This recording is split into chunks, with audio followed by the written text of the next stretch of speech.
Hi, once again, I'm Darren Bradley. Thank you for joining me for part 3 of my talk, The Role of Cognitive Affordances in World Building for Video Games, part of the workshop Embodying Space and Hypertext, Fiction through Psychogeography. I'm glad that you have followed me into this third episode, where we will conclude our theoretical talk about affordances and their importance to narrative design and world building before we move on to the Q&A to answer some questions that some of these students have asked directly.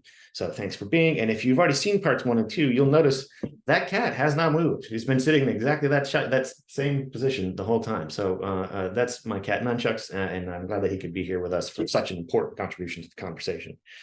So we're going to talk about, in this segment, world building in the context of narratology. So previously, we talked about 3 different kinds of selves, right? There's the ecological self, which is the self that exists out in the real world, the one that walks and talks and smells things.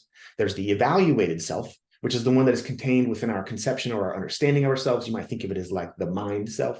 And then there's the extended self, which is a projection or an extension of your evaluated self to include more than just your own body and presence. Basically, anything within your field of sensory perception becomes part of your selfhood, your consciousness. The example I've used twice now is that of being in a car and hitting a pothole and you wince. Why would you wince? You're not in any danger of being hurt by that pothole, but your car could be damaged, or it could cause, some sort of issue with operation. So you have extended yourself to include the vehicle. This is the same thing that we do when we play a video game. The evaluated self first extends itself into the simulated consciousness of the game, and then it creates a new evaluated self, that's the brainy part, with which to experience this world. It's kind of like controlling an avatar, right? If we were going to exist on another planet, we would need a form of ourselves to be there through which we would think. And that's why those 3 distinctions of consciousness, which were authored by a thinker named Ulrich Neisser, are important for us in this conversation. So world building is primarily the domain of the ecological self. That's the one that walks and talks and thinks in a physical world. So in a game, we can't physically be in that world, but we use the same concept of ourself in a world as we use with our own senses of the real world, right? This should all be really familiar. This is how we make sense of a video game environment. The worlds that we build in games are derivative of our own lived experiences with the real ecological world. The affordances, remember, an affordance is what can be done to or with a thing. So for example, the floor affords walking upon. The floor's affordance is that it can be walked upon. And they vary, right? Like the ceiling affords walking on if you're a fly because you can stick to it. We can't. It does not afford that for us. So the affordances we find in game worlds have their roots in the natural laws of our world, no matter the time, place, or setting of the video game. But all of the rules from our world don't always apply. Built worlds are very narrow samples of real-world affordances that are filtered or focalized by the game's creators. Now, if you've been watching all of the segments of this talk so far, you heard me talk about that word focalizer in the 2nd episode.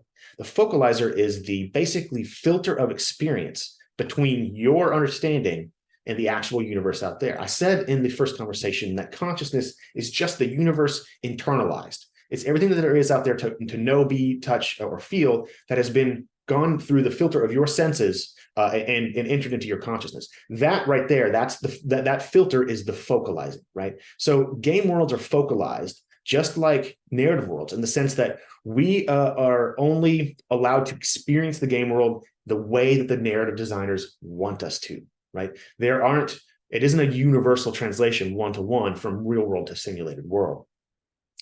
When we first enter a new ecological world, we have to learn the affordances from scratch. This is why so many games resort to training sequences. We talked about this. This is where you realize what you can do in a game before you go on to play it. So what you can do in a game, controlled by a narrative designer, is a form of focalization.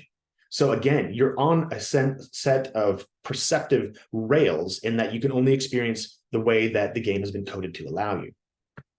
So if we can define a game, right, which in this case, let's consider simply a system of rules or procedures with rewards. There are many things that could be considered a game when you think about it this way, because not all games are fun. Some of them are for training. You could even think of attending a university as a game. And how does that work? Well, you go through a system of rules and procedures. You go to the places where you're told to go, you attend when you're told to attend, you do the assignment you're told to attend, and in the end, you are rewarded, usually with a diploma.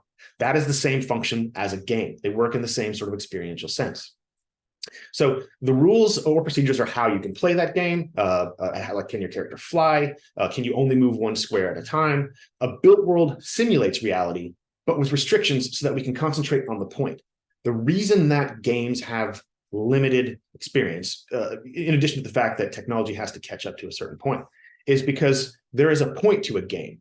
Unlike necessarily just life itself, the point is trying to convey a particular narrative or experience. And so the affordances, the things that you can do in the game, are tailored specifically to deliver that narrative experience and that sort of pseudo-psychogeographical affect or experience, emotion.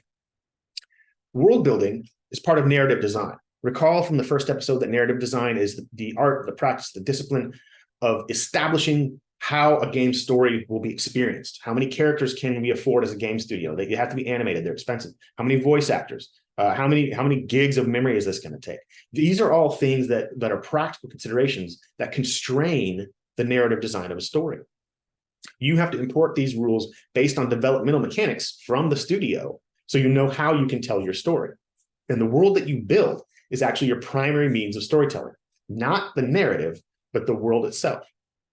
So done effectively, world building in any medium, video games, literature, film, is a series of meaningful glances. And what I mean by that is, like, you can't just park us down and start telling us how the world is. That's really boring, right? We're not going to effectively engage with you that way. So we need meaningful glances. In much the same way that you might get to know a new city by wandering its streets and learning small things one at a time, just by perceiving them, hearing them, what have you, a game world needs to unfold as if you are an inhabitant who already knows how that world works, right? So that means that you need to recursively, this is something we talked about in the previous episode, over and over and over, see the same bits of meaning, the same affordances about this world, so that you come to have an understanding of how it works, what it looks like, and what the experience of being inside it is similar to. So that's recursion. We could do this through the architecture in the game, signage, NPC conversations, intertexts. Any little slice of what's going on in the world is a way that we can experience it. And it's not our responsibility as players to go and find or uncover that information. It's the responsibility of the narrative designer to seamlessly give it to us with something like a natural movement through the world.